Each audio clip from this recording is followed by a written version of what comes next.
Law enforcement is in a constant arms race, but their enemy isn't some simple pyramid scheme, it's a sprawling global network. So today we're going to dive into how they're fighting back, dismantling these criminal organizations literally from the inside out. Welcome to our explainer on network takedowns. This quote, it just nails the modern criminal landscape. We're not talking about some low-level street gang anymore. These are tech-savvy, global operators.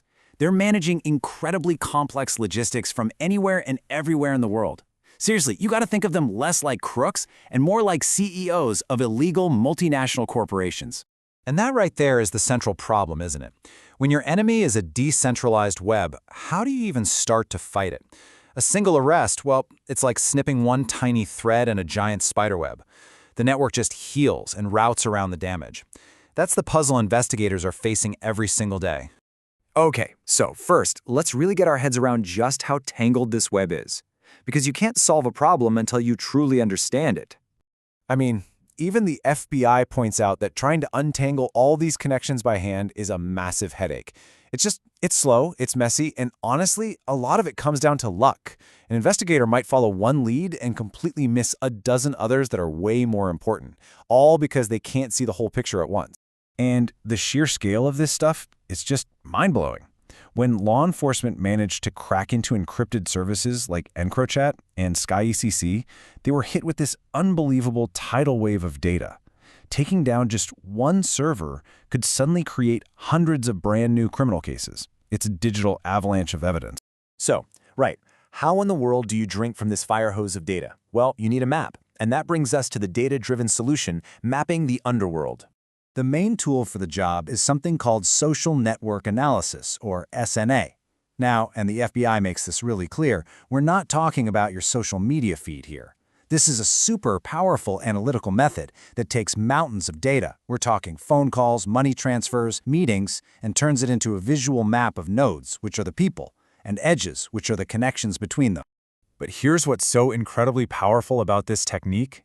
It's super flexible. It's not just about who's talking to whom.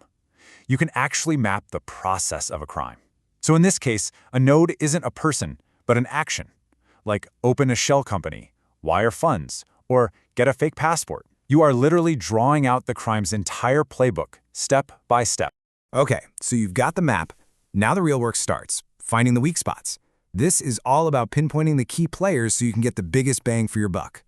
And analysts do this using what they call centrality measures. Sounds a bit technical, I know, but it's basically just a set of calculations that gives every single person a score based on how important they are to the whole network. It's about figuring out who the kingpins are, yeah? But also, who are those crucial middlemen holding it all together? So there are a few different ways to measure this centrality, and each one gives you a totally different strategic angle.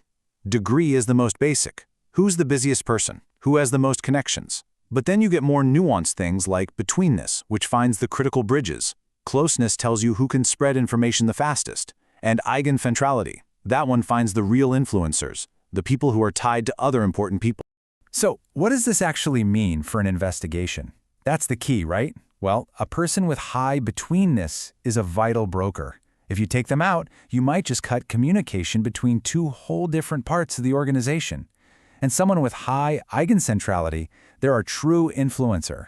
They're not just busy, they're plugged into the right people. This is how you prioritize who to go after to cause the most damage. Okay, so how does all this theory actually play out in the real world? Let's take a look at how it's used to target for maximum disruption. Well, that brings us to Operation Trojan Shield, which is just a perfect example of this in action. In this massive global sting operation, the FBI secretly ran their own encrypted phone company, just for criminals. They just sat back and listened for months, using all that data to map out entire organizations before they made a single move. And the results were, well, they were staggering. First up, they seized over 40 tons of drugs. Then, they took 250 firearms off the streets. And on top of all that, they seized more than $48 million in cash and crypto.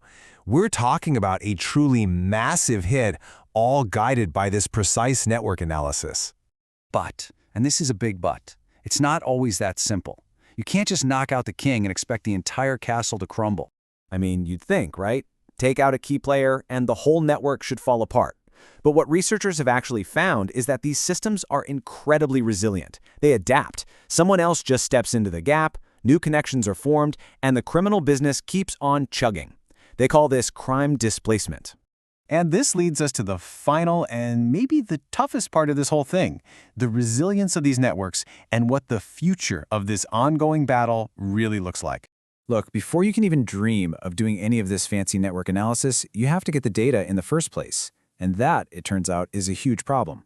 With these criminals operating all over the globe, more than half of all investigations need to get electronic evidence from another country. And this diagram, it just perfectly shows you what a nightmare that is. Every single country has its own set of laws, its own processes. You've got to navigate different courts, different ministries of justice.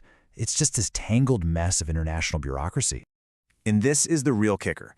The legal process to get, say, some server data from another country, that can take months. But a drug shipment or a money transfer, that happens in a matter of hours. The criminals are moving at the speed of light, while law enforcement is stuck moving at the speed of bureaucracy. So all of this leaves us with one big nagging question. Social network analysis is an unbelievably powerful tool for disrupting these organizations. But as our methods get more and more sophisticated, are we just teaching criminals how to build even tougher, more decentralized, and harder to spot networks? It's a constant technological arms race, and, well, it's clear this fight is nowhere near over.